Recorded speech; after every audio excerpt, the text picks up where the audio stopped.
하나님 말씀은 신약성경 골로새서입니다. 제 성경책으로는 신약성경 326쪽에 있습니다.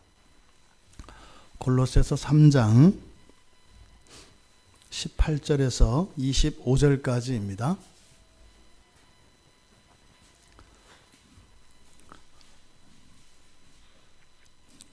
골로새서 3장 18절에서 25절까지 우리 한 목소리로 함께 읽겠습니다. 아내들아 남편에게 복종하라. 이는 주 안에서 마땅하니라. 남편들아 아내를 사랑하며 괴롭게 하지 말라. 자녀들아 모든 일에 부모에게 순종하라. 이는 주 안에서 기쁘게 하는 것이니라. 아비들아 너희 자녀를 노엽게 하지 말지니 낙심할까 함이라. 종들아 모든 일에 육신의 상전들에게 순종하되 사람을 기쁘게 하는 자와 같이 눈가림만 하지 말고 오직 주를 두려워하여 성실한 마음으로 하라. 무슨 일을 하든지 마음을 다하여 주께 하듯 하고 사람에게 하듯 하지 말라. 이는 기업의 상을 주께 받을 줄 아나니 너희는 주 그리스도를 섬기느니라. 불의를 행하는 자는 불의를 보응을 받으리니 주는 사람을 외모로 취하심이 없느니라. 아멘. 잠시 기도하겠습니다. 살아계신 하나님, 오늘 이 시간 저희들의 예배를 기쁘게 받아주시고 기쁘게 받으시는 그 하나님의 마음이 이 시간 설교 시간을 통하여 성령의 기름 부음의 역사로 나타나기 원합니다. 하나님 말씀 앞에 순종하게 하시고 참된 진리로 저희들 모두 새로워지며 온전케 되어지는 이 시간 되게 하옵소서. 감사하며 예수님의 이름으로 기도드리옵나이다. 아멘. 네, 가정에 나타난 사랑이라는 제목으로 설교를 하려고 합니다. 우리가 교회, 지난주, 지지난주 교회에 나타난 하나님의 사랑에 대해서 살펴보았는데 교회는 영적인 가족입니다. 그러니까 예수 그리스도를 우리가 한 사람 한 사람이 예수 그리스도를 믿고 예수 그리스도와 연합하여 그리스도와 함께 된 그런 영적인 가족입니다. 그래서 교회는 하나이지요. 한 몸입니다. 그런데 이러한 교회의 출발점이 되는 것이 가정이라고 말씀을 드렸습니다. 최초의 교회이고 가장 작은 단위의 교회가 이제 가정입니다. 그렇다면 교회에 하나님의 사랑이 나타난다면 분명히 가정에도 하나님의 사랑이 나타날 것입니다. 그런데 가정은 또 가정으로서, 그러니까 교회 공동체적으로 교회에서는 찾아볼 수 없는 그 독특한 그리고 실제적인 그런 하나님의 사랑이 이 가정에 또 나타납니다. 그래서 가정에 나타난 그 하나님의 사랑이 무엇인가 하는 것을 이제 아마 5월달 계속 될 것 같은데요. 당분간 가정에 나타난 그 하나님의 사랑에 대해서 우리가 살펴보려고 합니다. 근데 먼저 우리가 이 가정이라는 말과 비슷한 말이 있어요. 가족이지요. 그래서 가족과 가정이라고 하는 이 두 말의 의미를 우리가 먼저 살펴보아야 합니다. 이 가족과 가정이라고 하는 이 말은 가족은 먼저 부부와 혈연이 중심입니다. 그러니까 가족이라고 하는 것은 두 남녀가 만나서 부부가 되고 그 두 남녀 사이에서 나오는 그 자녀들, 즉 혈연으로 맺어진 그 자녀들, 그리고 그 자녀들의 자녀들, 손자들, 이런 그 혈연 관계로 맺어진 가까운 이런 혈연 관계로 맺어진 집단을 가족이라고 합니다. 그런데 가정은 다릅니다. 가정은요, 가족이 물론 포함이 되죠. 근데 가족을 비롯해서 이 가족이 살고 있는 집 건물도 가정에 포함됩니다. 그리고 그 가정의 생활, 그것까지 포함되는 것이 가정입니다. 그러니까 가정에는요, 여러분들이 집에서 키우시는 화초나 애완동물이나 아니면 여러분들이 가지고 있는 이렇게 집안 가전 도구들 아니면 자동차랄지 이런 모든 것들을 포함하고 있는 게 가정입니다. 그래서 가족은 단지 무엇이에요? 두 남녀가 결혼해서 자녀를 낳으면 그냥 가족이 됩니다. 그런데 가정은요, 그 안에 생활과 가치가 포함이 되고 도덕과 질서가 포함이 됩니다. 여러분, 오늘날 그래서 세상은 뭐라고 얘기하냐면 가족은 만들어라. 근데 가정은 만들지 마라. 이렇게 얘기해요. 그러니까요. 가족은 혈연관계로 또 두 남녀 또 두 사람의 관계로 맺어지니까 심지어는 뭐예요? 남성과 여성 차별도 없이 그냥 둘이 살아서 그냥 가족 하면 된다. 이게 뭐예요? 가정을 전제로 하지 않는 가족, 즉 사람의 관계로 맺어지는 그런 가족만을 추구하는 것이 오늘날의 세태입니다. 가족은 마치 사람에 비유한다면 그냥 이 세상에 태어난 모든 사람을 가족과 같다라고 얘기할 수 있습니다. 네, 가정은 무엇일까요? 가정은 사람들 가운데 인격이 성숙한 사람, 도덕성이 있는 사람, 더 나아가서는 영적인 사람을 바로 가정에 빗댈 수 있습니다. 그러니까 가족은요, 결혼하면 누구나 다 가족을 만들 수 있습니다. 결혼하면 가족이 돼요. 심지어 자녀들을 낳았다 할지라도 가족은 이루었을지 모르지만 가정을 꾸린 것은 아니다. 여러분, 가정을 한번 생각을 해보세요. 여러분들은 가족 관계에 있습니까? 아니면 가정으로 도약하고 성장해 나가고 있습니까? 오늘 우리가 살펴보려고 하는 이 가정에 나타난 하나님의 사랑이라고 할 때 이 가정의 의미가 무엇인지, 그래서 이 가족과 가정 사이의 이 구별, 그리고 가족에서 가정으로 발돋움할 수 있는, 더 나아갈 수 있는 그런 은혜가 우리 모두에게 주어지기를 바랍니다. 많은 분들이 착각해요. 돈 벌어다 주고 아이들 밥 주고 공부시키고 할 도리하면 다는, 그것은 가족 관계입니다. 가정은 그게 아닙니다. 가족 관계는 그냥 우리들의 최소한의 그런 도리들. 그런데 사실 생각해 보세요. 동물들도 그런 거 하지 않아요? 암수가 짝짓기해서 새끼를 낳고 새끼에게 밥 먹이지 않아요? 집 짓고 살지 않아요? 그게 가정이 아니다 이 말입니다. 그런데 우리 주변을 돌아보면 많은 가정들이 가정을 생각하지 못하고, 다시 말해 가정으로 이렇게 나오지 못하고 그저 평생 가족관계 안에서 동물적인 가장 1차원적인 그런 단계에 머물러 있는 것을 보게 된다. 그러니까요, 가족이 가정으로 바뀌는 것, 여기에는 하나님의 사랑이 있어야 되고 하나님의 특별한 은혜가 있어야 합니다. 그런데요, 가정을 이루는 방식이 여러 가지가 있는 거예요. 첫째로 무엇입니까? 도덕에 의해서 가정을 이룰 수 있어요. 도덕에 의해서. 우리나라 보십시오. 옛날 사대부 집안이나 전통이 있고 뿌리 있는 집안들 보십시오. 반듯한 가정을 이룹니다. 그런데요, 근본도 없고 가르침도 없고 도덕도 없고 기준도 없어요. 그러면요, 가정이 아니라 그것은 그냥 가족입니다. 혈연관계로 같이 묶여져서 살아갈 뿐이지요.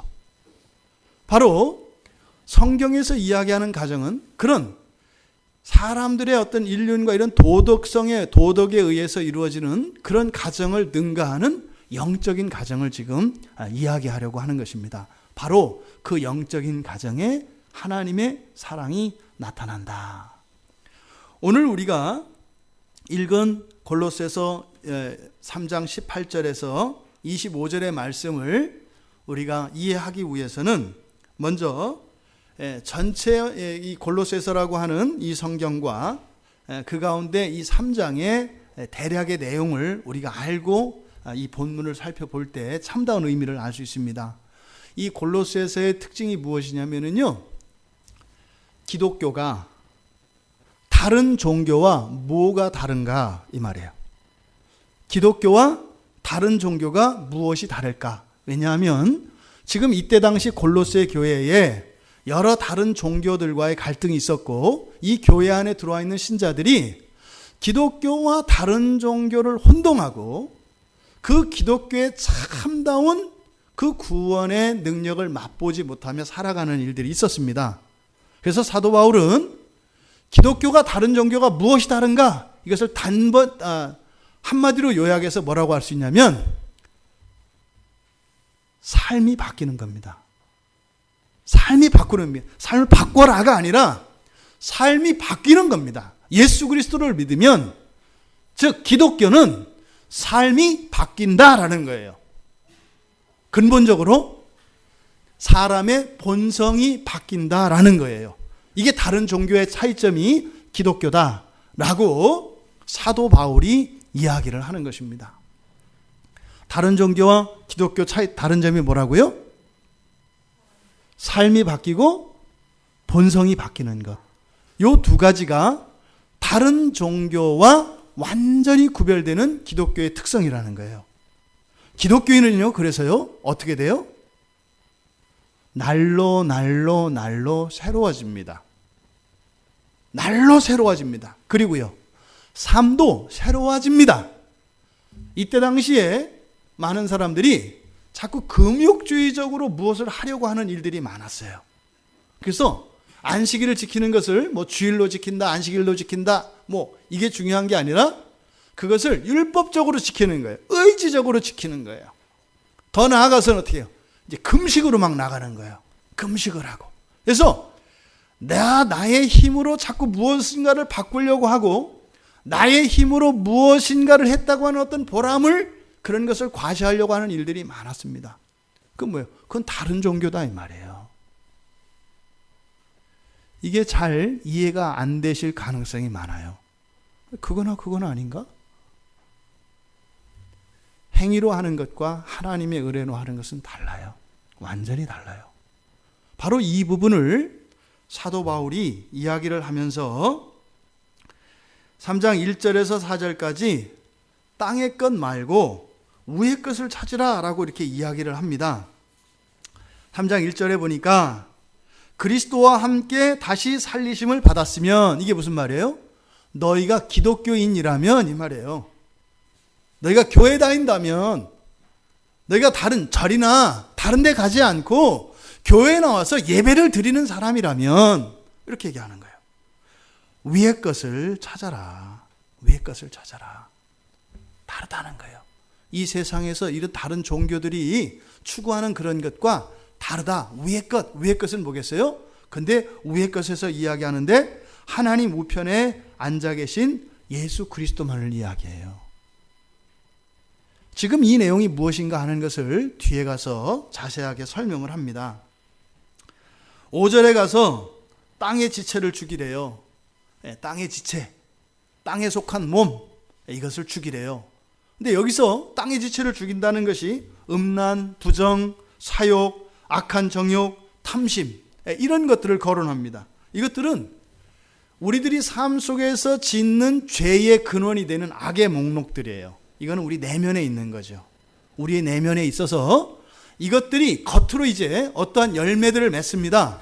그것을 8절에서 이야기하는데, 분함, 노여움, 악의, 비방, 부끄러운 말, 또 서로에 대한 거짓말, 이런 것들은 바로 우리 내면에 있는 악에서 열매로 맺혀지는 죄들입니다. 이걸 죄악이라 그래요. 이것들을 그치고 중단하라는 거예요. 이게 뭐예요? 위의 것을 추구하고 위의 것을 사모하는 겁니다. 그러니까 그런 것들, 이런 죄에 대한 죄악들을 추구하는 삶, 이런 것은 옛사람의 삶이라는 겁니다.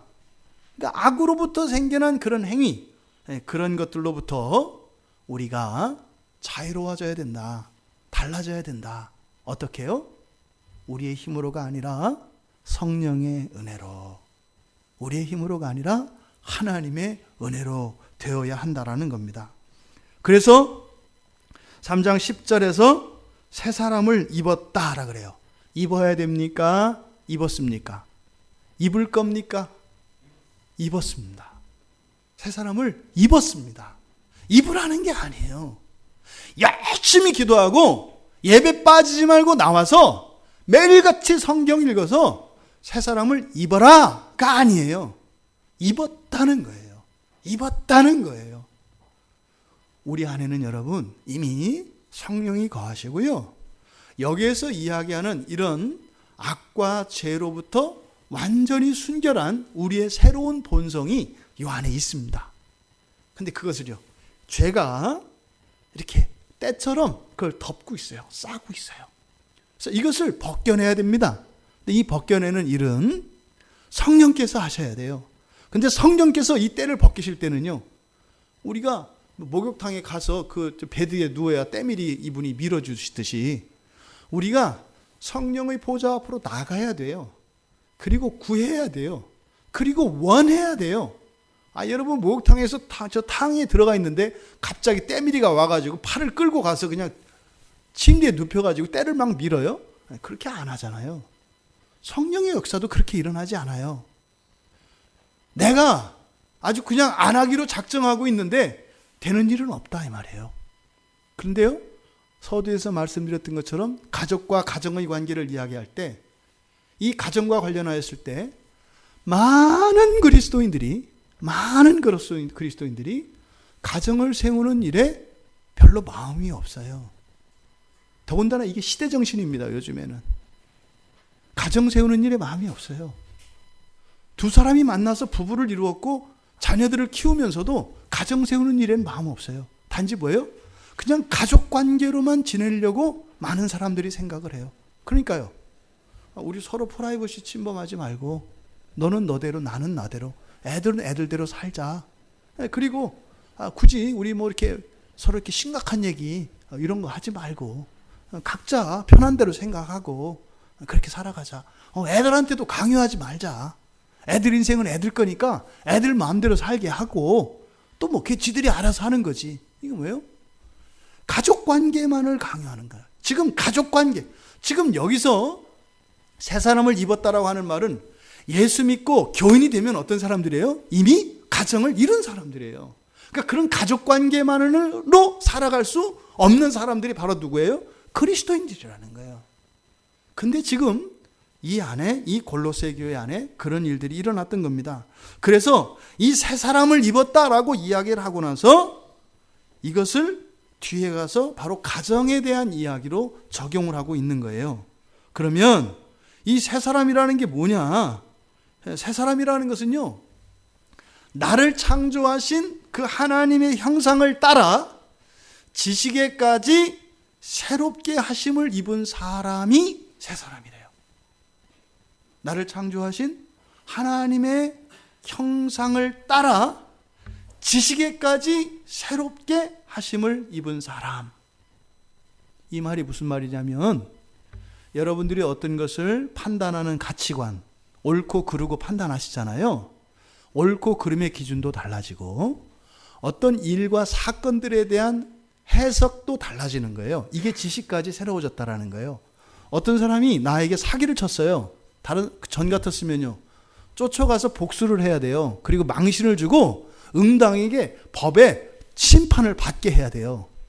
그런데 사기친 그것을 오히려 이용해서 그 사람이 예수 앞으로 나오는 전도의 방편으로 써요. 그리고 나를 사기친 그것을 억울해하거나 분하고 화를 내는 것이 아니라 오히려 그렇게 관계가 맺어진 것에 대해서 감사하고 그것으로 하나님께 영광 돌려요. 이게 지식에까지 새롭게 된 것을 말하는 겁니다.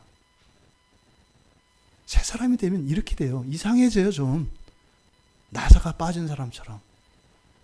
제가 아는 어떤 권사님이 그런 분이 계시다니까요. 시아주버니를 전도해야 되겠는데 돼요. 70 이렇게 가까이 된 시아주버니가 말을 듣겠어요. 교회 가라고. 더더군다나 시골에서 사는데 교회 가실 수 있는 가능성 거의 제로예요. 왜요? 시골에서 사시면 또 이렇게 지역사회로 묶여 있어서 어제까지 지난주까지 교회 안 가던 사람이 오늘 교회 나가면 어떻게 돼요? 동네 소문 쫙 퍼집니다. 그러면 같이 술 먹기 좋아하고 했던 사람들이 배신자니 뭐니 동네에서 낙인 찍혀요. 이게 빤합니다. 그럼 그러겠죠. 죽을라나 봐. 이건 죽기 3주 전에 나타난 증상이야. 이렇게 나오잖아요. 이게 못하잖아요. 근데 그 시아주머니가 이 권사님한테 큰 실수를 해서 엄청난 돈을 이렇게 뗀 겁니다. 근데 이 권사님이 처음에는 이렇게 화가 났는데, 근데 시아주머니인데 그러면 안 되잖아요. 그죠? 근데 또 돈을 떼먹었으니까 시아주머니고 누구가 없잖아요. 그러니까 두 마음이 있는 거 아니에요. 너무 심란해서 이렇게 기도를 하는데 하나님이 그런 마음 주시더래요. 나갈 수 있지 않을까? 그랬더니 좀 전까지 있었던 막 억울함과 분함과 이런 마음이 싹 사라지는 거예요. 그리고 그 즉시 내려갔대요. 그래서 그 돈하고 교회 나가는 거 바꾸자.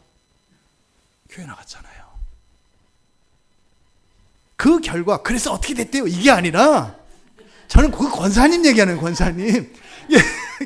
꼭 그런 사람도 있어요. 그래요. 지금도 막 잘 나와요. 뭐예요? 막 중요한 게 아니라 그렇게 그 큰 돈을 잃어버리고 돈을 생명처럼 알았던 그분이 그 돈을 떼먹었는데도 미워하지 않더라 이 말이에요. 이게 새 사람이다 이 말이에요. 이게 그렇다면 이 새 사람 안에서는요 차별이 없대요. 그래서 왜요? 새 사람 되기 이전에는 여기 지금 성경에서 이렇게 쭉 나오잖아요. 뭐 이방인이나 유대인, 또 할례를 받은 자나 그렇지 않은 자, 뒤에 있는 뭐 요 얘기는 이제 배운 사람, 못 배운 사람 뭐 이런 뜻입니다. 그 다음에 종이나 자유인, 보세요. 사장이나 종업원이나 뭐 이런 뜻이에요. 이런 모든 차별이 다 없어진다는 거예요. 왜요? 그 예전 것은 다 죽고 이제 하나님의 형상을 따라 지식에까지 새롭게 된 것이기 때문에 예전에는 다 달랐는데 어떻게 해요? 지금은 다 한 판으로 찍었다고요. 어떤 판? 하나님의 형상이라고 하는 판으로 찍었기 때문에 지금은 똑같다 이 말이에요. 그래서 새 사람 안에는 차별이 없어요. 그래서 교회 안에서는 위아래도 없고 막 이러는 거예요. 그래서 밖에 나가 보세요. 신분과 이런 차이가 얼마나 높아요. 근데 교회 안에서 그거 없잖아요. 부자고 가난하다 그래서 그런 거 없잖아요. 그런 게 있어요. 그럼 뭐겠어요? 잘못된 교회죠. 그러니까 아직 새 사람이 아닌 옛 사람으로 살아가고 있다는 증거인 거죠. 그게 새 사람입니다.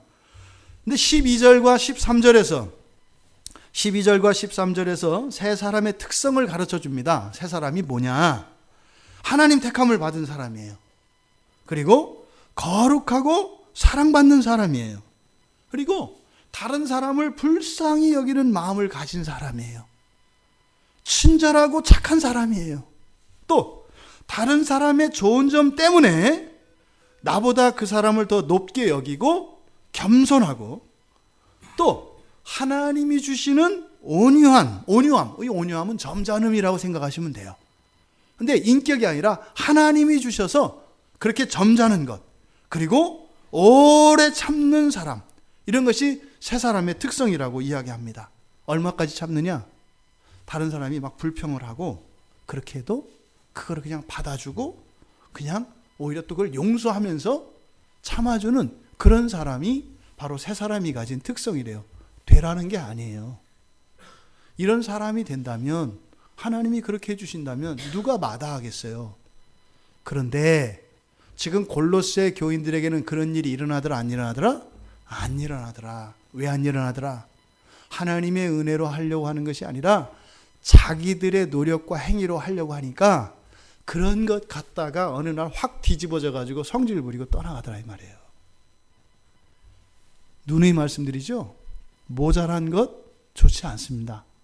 넘치는 것도 좋지 않습니다. 똑같이 좋지 않습니다. 있는 그대로가 가장 하나님이 기뻐하시는 모습입니다. 왜요? 그래야 하나님이 고치지. 있는 그대로. 수술대에 어떻게 해야 돼요? 수술대에서는 수술대 올라가서 의사 선생님 제가 도와드릴까요? 뭘 도와드릴까요? 이렇게 하는 거나 말 안 듣고 하지 말라는 거 자꾸 하고 이렇게 꿈틀거리고 하는 이런 거나 똑같다 이 말이에요. 그래서 이 세 사람의 특성을 덧입기 위해서 하나님의 은혜가 필요하고 지금 사도 바울이 이 골로새 교회에 이 편지를 쓴 목적이 바로 그거다 이 말입니다. 그렇다면 이 세 사람을 입으려면 어떻게 해야 되는가에 대해서 밑에서 쭉 이야기를 합니다. 첫째, 간단하게 요약을 하면 사랑 위에서야 된다. 사랑 안에서 가능하다. 그리고 마음의 평화가 깨어지지 않아야 한다. 마음의 평화가 깨어지지 않아야 한다. 그리고 세 번째, 감사하는 마음을 늘 가지고 있어야 한다. 그리고 네 번째로는 그리스도의 말씀이 너희 안에 풍성히 거하게 해라. 그리고 다섯 번째는 무엇이든지 예수 그리스도의 이름으로 모든 말과 행동까지 예수 그리스도의 이름으로 해라. 이렇게 이야기를 해주십니다. 그렇게 이러한 말씀, 지금 새 사람을 입으라고 하는 이 말씀의 목적이 바로 뒤에 바로 이렇게 얘기를 하시고 우리가 오늘 읽은 18절부터 이렇게 보면 이 가정에 대한 이야기를 하시는 것으로 보아 이렇게 새 사람을 입는 그 일이 바로 가정을 온전히 세우기 위한 것임을 우리들로 하여금 알게 합니다.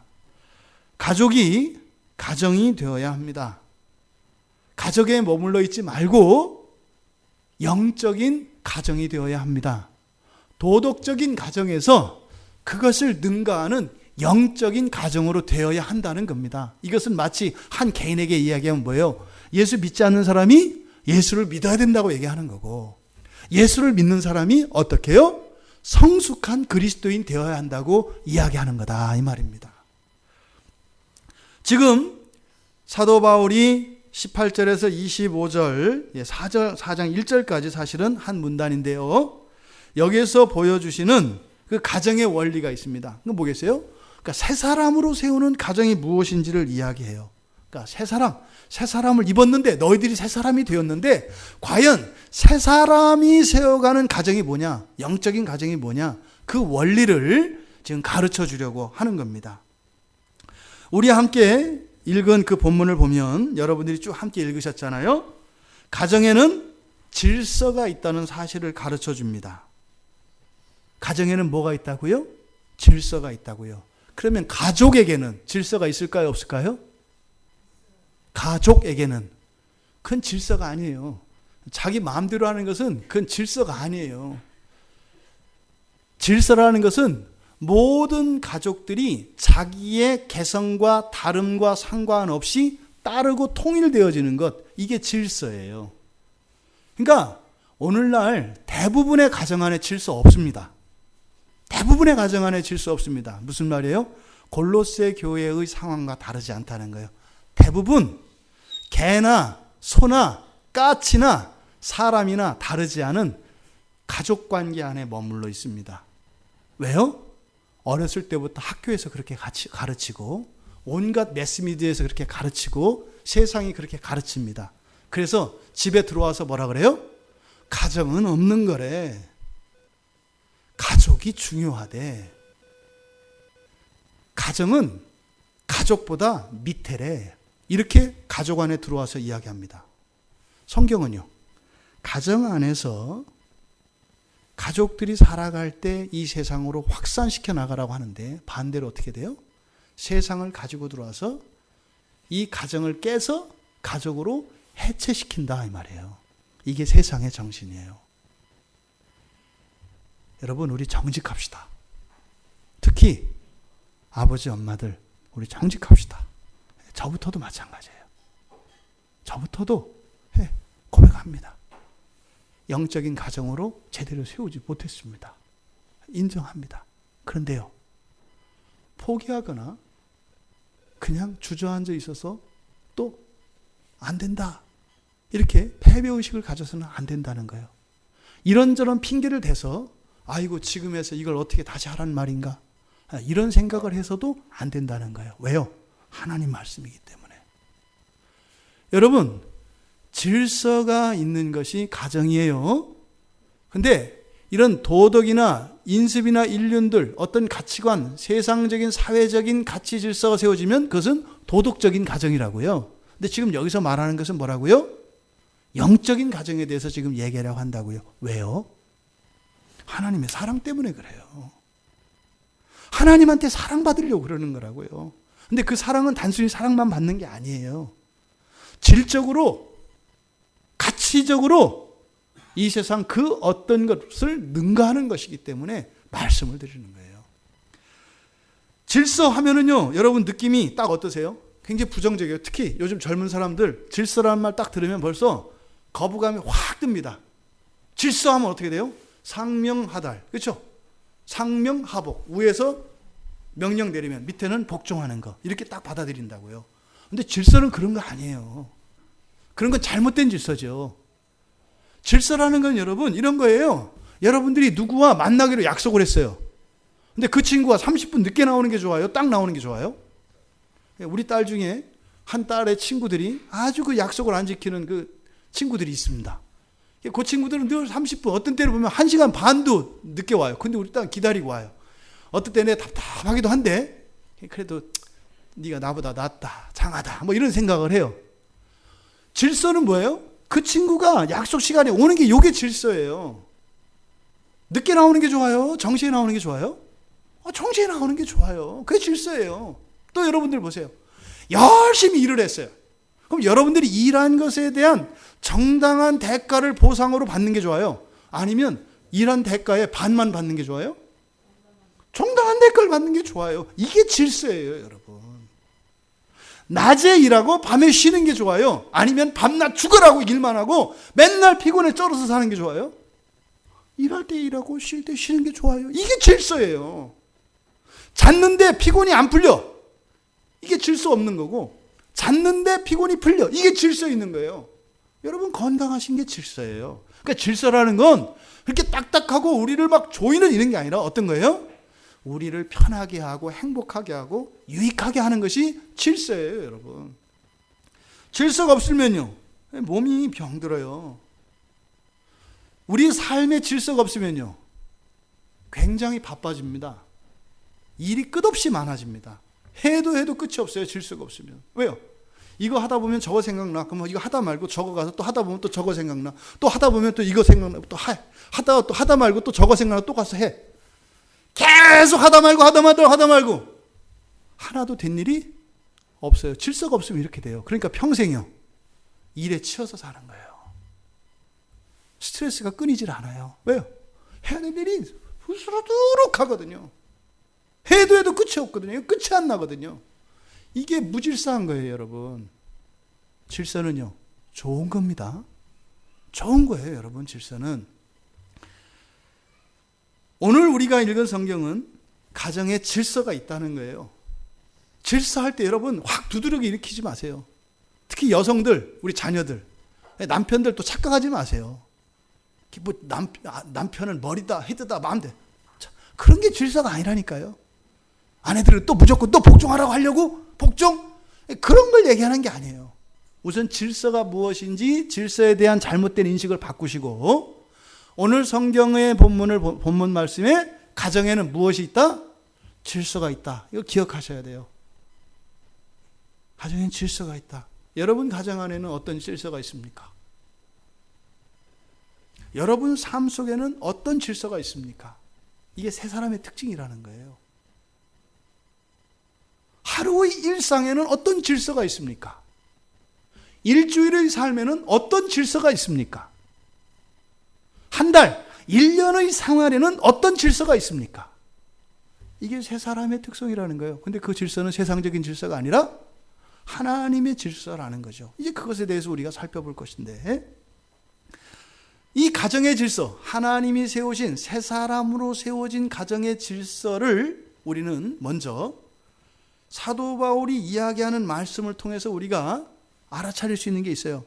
맨 먼저 누구에게 말씀하셨어요? 말씀한 대상들의 순서를 한번 보십시오. 첫 번째, 아내들아, 그죠? 그 다음에 남편들아, 그 다음에 자녀들아, 그 다음에 아비들아, 그 다음에 종들아, 이렇게 얘기했어요. 5가지 대상으로 지금 나눠서 이야기를 하고 있거든요. 이거는 그냥 우연히 한 게 아니에요. 임의대로 한 게 아니에요. 매우 의도적인 것이고, 이것이 영적인 가정을 세우는 원리이기 때문에 말씀을 하신 것이다. 맨 먼저 누구들에게 얘기했어요? 아내들에게 말씀을 하셨어요. 그러니까 이 아내들에게 먼저 말씀하신 이유는 아내가 가장 먼저 세워져야 한다는 거예요. 누가 먼저 세워져야 한다고요? 이게 얘기를 안 하세요? 누가 먼저 세워져야 한다고요? 아내가 먼저 세워져야 한다고요. 잊지 마세요. 제가 그러죠? 제 목회의 여리고성은 여성입니다. 왜요? 여성들이 세워질 용의가 없어요. 이 시대 대부분 여성들이 다 그래요.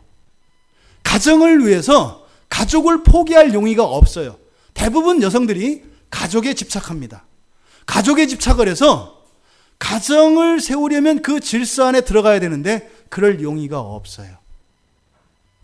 만약에 여러분들의 아내가 가정을 세우는 일에 가치가 있다고 생각하고 그것을 의미 있게 생각한다면 이 나라 그리스도인 가정에 최소한 10% 안에 드는 아내를 두신 것으로 아시면 돼요.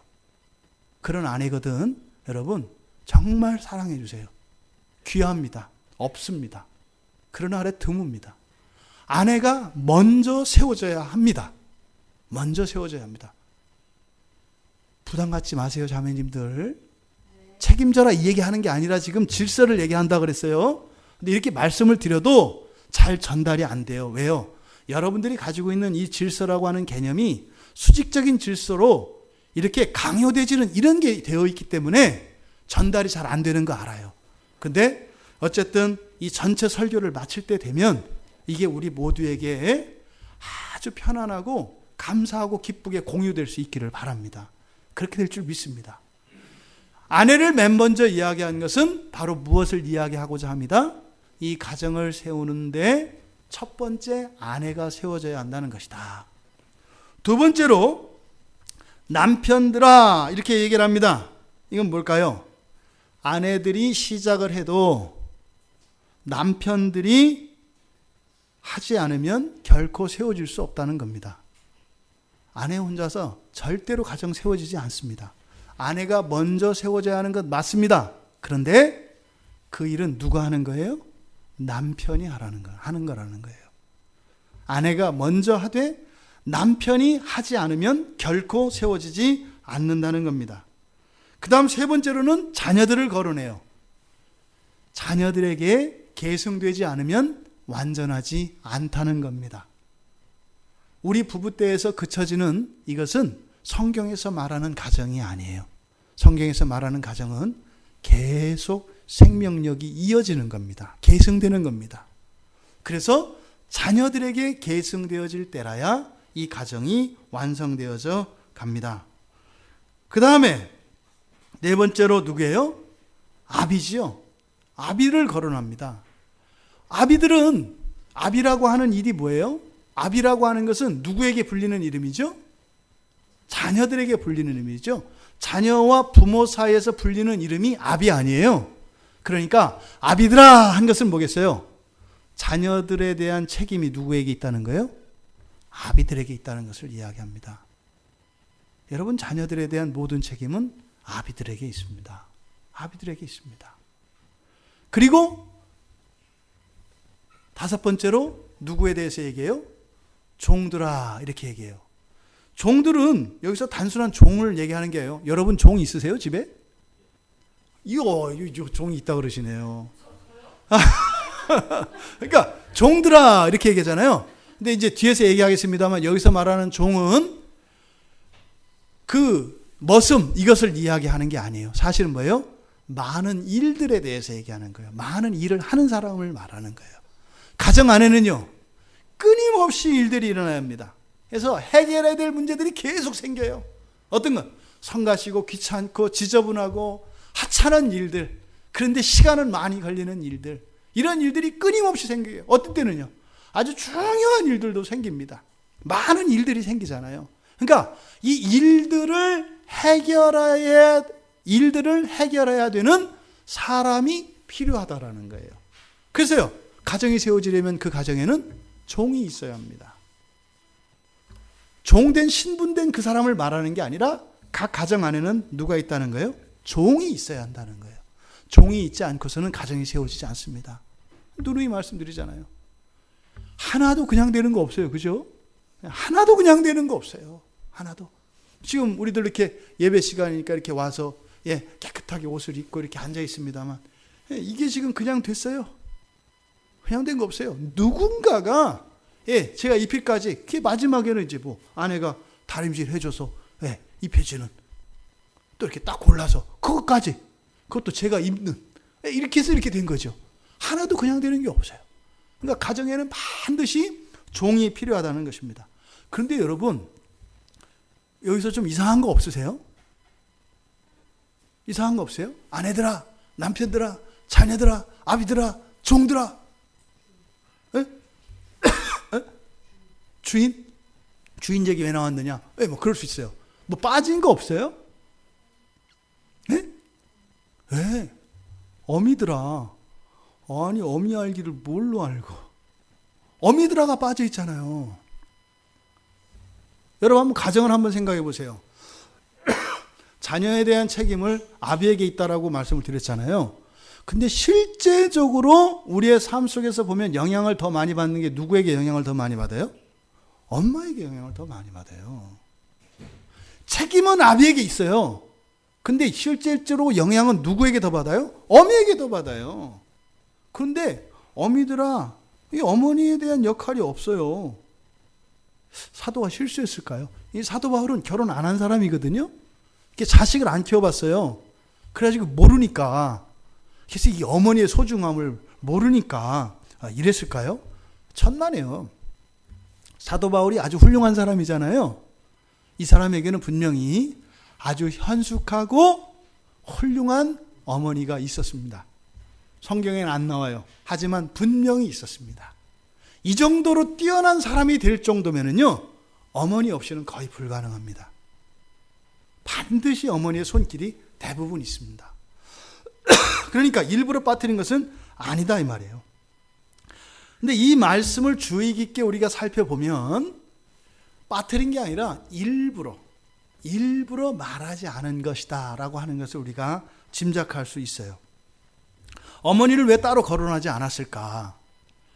사도 바울이 지금 아내들로부터 시작을 해서 종들로 끝냈는데 자녀를 중심으로 해서 앞뒤에 배열이 어떻게 되어 있나 보세요. 그러니까 원을 그린다고 생각해 보세요. 원을. 가운데 누가 있어요? 자녀가 있어요. 자녀들이 있어요. 그리고 그 자녀의 앞뒤에 누가 있어요? 남편과 아비가 있어요. 남편이나 아비나 그 사람이죠. 부부관계에서 남편이라고 불리는 것이고 자녀와의 관계에서 아비라고 불리는 거지 그 사람이죠. 그러니까 또 다른 원이 하나 이렇게 그리면서 이게 누구예요? 바로 남편이죠. 아버지이면서 남편인 사람의 원이죠. 그러면 그 바깥에 맨 끝에 누가 있어요? 아내들아가 있고 끝에가 누가 있어요? 종들아 이렇게 있죠. 그럼 원을 그리면 어떻게 돼요? 아내가 종인 거예요. 근데 사도 바울이 이 얘기를 할 수 있겠어요? 차마 못하는 거예요. 실제로 이때 당시에는요, 아내는 종이에요, 여러분. 종과 아내가 다르지 않아요. 이때 시대상이 그래요. 그런데 사도 바울은 지금 여성들은 이렇게 비하해서 아내들이 종이다 이 얘기하는 거 아닌 거예요. 만약에 그랬다면 썼어요. 그런데 기록하지 않은 이유는 뭐예요? 아내인데 종의 역할을 감당을 해. 누가? 아내들이.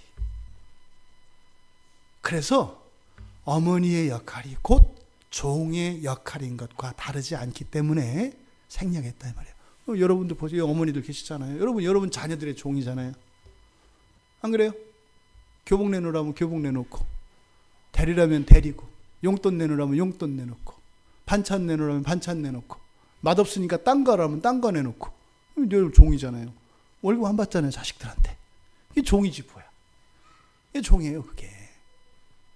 그러니까 사도 바울이 지금 의도적으로 어머니의 역할을 생략한 것은 사실은 뭐예요? 그 역할이 미미하다는 뜻이 아니라 뭐예요? 너무 커요. 어미의 역할이 너무 커요. 어머니 역할뿐만 아니라 종들의 역할까지 하기 때문에. 그래서 이 구절을 통해서 사도 바울이 어머니를 따로 거론하지 않은 이유를 발견할 수 있다. 그러니까 앞서 말씀드린 것처럼 이 종이라고 하는 것은 어머니의 역할을 나타내기도 하지만 그것이 단지 여성들만 그 종의 역할을 하는 것이 아니다라고 하는 것을 동시에 이야기하기 위해서 어머니를 뺀 겁니다. 그러니까 이 종은 사실은 누가 종이 되어야 되는 거예요? 가족 구성원 모두가 다 종의 역할을 감당해야 된다라는 겁니다. 여러분, 여성들이 이게 아내를 종으로 이렇게 비유하니까 마음에 안 드시나요?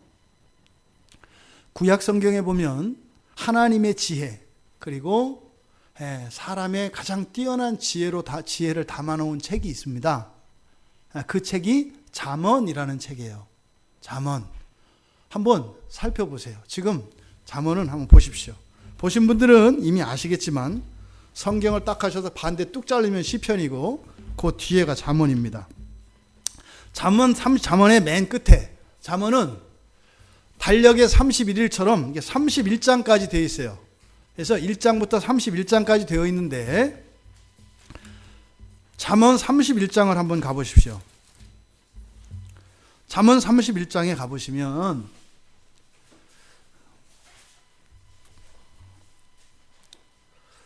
르무엘 왕이 말씀한 바 곧 그의 어머니가 그를 훈계한 잠언이라. 이거 뭐예요? 르무엘이라고 하는 왕의 어머니가 르무엘에게 훈계하였던 그 지혜다 이 말이에요. 그래서 여기 쭉 보시면 1절부터 9절까지 여러 가지 내용들이 있어요. 첫째, 여자에 빠지지 마라. 아들에게 하는 말이죠. 여자에게 빠지지 마라. 그러니까 이건 뭐겠어요? 딸들은 남자에게 빠지지 마라. 똑같은 거예요. 이성에게 이렇게 폭 빠지지 마라. 그 다음에 두 번째로 술 먹지 말라는 거예요. 그러니까 술 먹지 말라고 하는 것이 술 먹으면 죄다 이런 것을 말하는 게 아니라 술을 먹지 않아도 되는 사람이 되라는 거예요. 술을 먹지 않아도 되는 사람이 되라. 술은 약으로 쓸 수 있어요. 약용으로 술을 쓰는 것은 좋다. 하지만 네가 마음이 허전하고 답답하고 그래서 좀 불행한 것 같고 마음을 좀 바꾸기 위해서 술을 의지해야 되는 사람이 되지 마라. 이게 술을 먹지 말라는 의미예요. 술을 먹지 마라. 독주는 뭐 말할 것도 없죠. 그것을 막지 말라. 이렇게 얘기를 합니다. 그리고 세 번째로 바른 판단력에 대해서 얘기합니다. 재판을 잘해라. 그래서 공평하게 재판을 해라. 그래서 분별력에 대해서 이야기하고 그 다음에 현숙한 여인을 얻으라고 얘기를 해요. 전체 보십시오. 31절로 되어 있잖아요. 31장 31절로 되어 있어요. 그죠? 근데 전체 31절 중에서 여기 9절까지 이런저런 얘기를 하고 나머지 10절에서 31절까지 전체 3분의 2가 누구에 대한 얘기예요? 현숙한 여인에 대한 얘기예요. 이거 읽으면은요. 여성들이 읽으면 열불 납니다. 열불. 이거 읽으면요. 남성들은 완전히 팔자 풀리는 거예요. 이게 뭐예요? 여자가 다 해야 돼요. 다 해야 돼요. 다. 그러니까 이거를 여기 읽으면은 정말로 이거는 거의 여성 비하적인 이런 말씀이에요. 근데 여러분 보세요. 이게 성경이니까 우리가 어쩔 수 있어요? 없어요? 없잖아요. 없잖아요. 하나님 가라사대인데. 그냥 보세요. 제가 그냥 문자 그대로 받으면 여성들이 교회 다니겠어요? 안 다니겠어요? 안 다녀야죠. 이거 보세요. 이 불신앙. 하나님이 말씀했다는데도 안 다녀야죠 이러잖아요. 이 시대. 그러니까 여러분들이 여리고 성이라니까요. 그러니까 제가 맨날 하나님 얘기해봐야 뭐예요. 안 들을 건데. 아니 성경에 써 있는데도 안 듣기로 작정을 했잖아요. 왜? 부당하다고.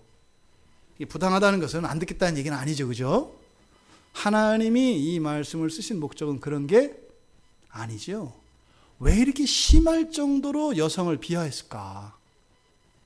이게 바로 우리가 사도 바울이 이야기했던 여성을 종으로 이야기했던 같은 맥락이에요. 왜 이렇게 이야기한 것 같으세요? 여성들 보고 이렇게 하라고요? 우리 딸들이 셋이 있는데 우리 딸들한테 저 이렇게 하라고 가르친 적 없어요. 잘못 가르친 걸까요? 이 글은 누구를 위해서 준 걸까요? 물론 여성들에게도 교훈을 줍니다. 그러니까 율법으로서가 아니에요. 현숙한 여인이라는 것은 경건한 신앙 안에 있는 여인을 말합니다. 하나님의 은혜를 받은 여인을 말합니다. 그러면 이렇게 돼요. 이렇게 된다는 의미는 뭐예요? 불행한 인생을 산다는 게 아니라요. 이렇게 살아도 이 세상에서 최고 행복한 여자로 살 수 있는 삶이 돼요. 그게 현숙한 여인이에요. 그게 뭔지 모르잖아요. 예수 그리스도 안에 그런 일이 일어나는 거예요. 이거는 완전히 머슴도 상머슴과 같이 살아가는 이런 삶인데 공주처럼 사는 여인을 부러워하지 않고 오히려 더 행복하고 보람된 인생이라고 회고할 수 있는 생을 살게 된다는 거예요. 이게 현숙한 여인이라는 거예요. 그리고 또 하나, 이 말씀은 누구에게 주는 걸까요? 남편들에게 주는 말씀이에요. 여러분 아내들이 예수 그리스도를 믿었어요. 그럼 어떻다는 거예요? 이 여인이라는 거예요. 아이, 그건 우리 식구는 안 그래요. 그러니까 자기가 보는 것을 믿습니까? 하나님 말씀을 믿습니까? 하나님 말씀을 믿잖아요. 이 땅에 있는 모든 여인들은 다 이렇게 생각을 해요. 남편들 마음에 안 들지 모르겠지만 모든 여인들은, 아내들은 다 이렇게 생각한다고요. 내가 이렇게 살고 있다고 생각한다고요. 그러니까 그런 아내들을 남편이 어떻게 되겠어요? 사랑할 수밖에 없는 거죠. 사랑할 수밖에 없는 거죠. 이게 잠언의 말씀이에요. 여인들에게는 야, 이러면 진짜 내가 교회 다니지 말아야 된다고 생각하는데 이게 좋아서 한다고? 이게 좋아서 한다고? 이게 성령 안에서 일어난다는 거예요. 또 하나, 남편들에게는 지금은 비록 그렇지 않을지라도 여러분 아내들의 마음은 이렇다는 거예요. 그런데 뜻대로 안 된다는 거예요. 그러니까 그것을 보고 뭐라고 할 것이 아니라 그 마음을 보고 사랑해 주라는 거예요. 이게 성경의 교훈입니다. 여러분, 그래서 아내들에게 남편에게 복종하라고 이야기하는 것이고 남편들에게 아내를 사랑하라고 이야기하는 것이에요. 어떨 때라 이게 가능해요? 새 사람을 입었을 때라야 가능하다 이 말입니다. 전체의 서론격으로 오늘 말씀을 요약하겠습니다. 가정에는 질서가 있다는 거예요. 가족과 가정의 차이점은 질서가 있다는 것이다. 그런데 세상의 질서가 아니라, 그래서 도덕적인 가정을 세우라는 게 아니라 하나님의 질서, 그래서 영적인 가정을 세워야 한다. 그래서 가족에서 가정을 세우는 그 높은 단계로 나아가자. 그래서 그 질서로 복되고 그렇게 귀감이 되는 그런 가정이 세워진다는 것을 믿으시기 바랍니다. 각 가정은 각자의 고유한 역할이 있습니다. 그래서 자기의 역할을 다 알아야지요. 또 그를 존중해주고 도와주고 격려해야 되는 것입니다. 그 질서가 있으니까 그것을 일방적으로 강요할 수만은 없는 것이다. 그래서 또 고유한 영역에 침범해서는 안 되는 겁니다. 그 질서가 있기 때문에. 하지만 도와주어야 한다는 거죠. 만약에 이렇게 그 질서를 따라 세워가려고 할 때 어려워요. 어렵습니다. 근데 그때 비로소 하나님의 사랑이 나타난다는 거예요. 여러분 가정 안에서 하나님의 사랑이 경험되지 않으십니까? 바로 하나님의 질서를 세우려고 하는 그 일이 시작되지 않고 있다는 증거라는 겁니다. 하나님의 질서를 세워가려고 할 때 거기에는 반드시 하나님의 은혜와 사랑이 나타나게 되어 있습니다. 만약에 뭐 그런 건 아니어도 우리 나름대로 그런 질서가 있습니다. 근데 이것이 하나님의 질서가 아니라면 그것은 언젠가 무너질 겁니다. 왜냐하면 각자의 공로와 자랑으로 이루어진 것이기 때문에 그렇습니다. 그래서요, 언제 원망과 다툼이 일어날지 몰라요. 그것은 언젠가 반드시 무너지게 되어 있습니다. 두 번째로, 이렇게 질서가 있는 가정에는 질서가 있기 때문에 모두 참여해야 한다는 겁니다. 가정은 아내와 남편과 자녀가 함께 서로의 종이 되어줘야 합니다. 그랬을 때 가정이 세워집니다. 각자의 고유한 역할이라는 점에서 질서가 중요합니다. 침범하지 말아야 되는. 하지만 함께 참여해야 하는 역할들이 있습니다. 그걸 뭐라고 얘기하는 거예요? 종이라고 이야기를 하는 거예요. 세 번째로, 가정의 가치가 각 개인의 가치보다 우선해야 합니다. 무슨 말이에요? 가정의 가치가 가족의 가치를 능가해야 한다. 나를 세우기 위해서가 아니라, 나를 우선하는 것이 아니라 우리 가정을 우선해야 된다라고 하는 겁니다. 우리보다 나를 중시하는 것이 요즘 세상입니다. 그래서 이 시대의 정신과는 정반대의 가르침을 이야기하고 있습니다. 가족 생활이라고 하는 이 1차원적인 그 관계에서 벗어나 위의 것인 그런 영적인 가정의 관계로 도약할 수 있는 우리 모두가 되기를 바랍니다. 그 소원을 품으시기 바랍니다. 왜요? 거기에 하나님의 은혜와 사랑이 나타나기 때문입니다. 여러분, 거기 돈도 포함되어 있어요. 하나님의 은혜와 사랑에 돈도 포함되어 있어요, 여러분. 네? 그러니까 우리 가족을 넘어 가정으로 부르시는 그 하나님의 부르심에 하나님의 은혜와 사랑을 사모하며 함께 나아갈 수 있는 우리 모두가 되기를 주님의 이름으로 축원합니다.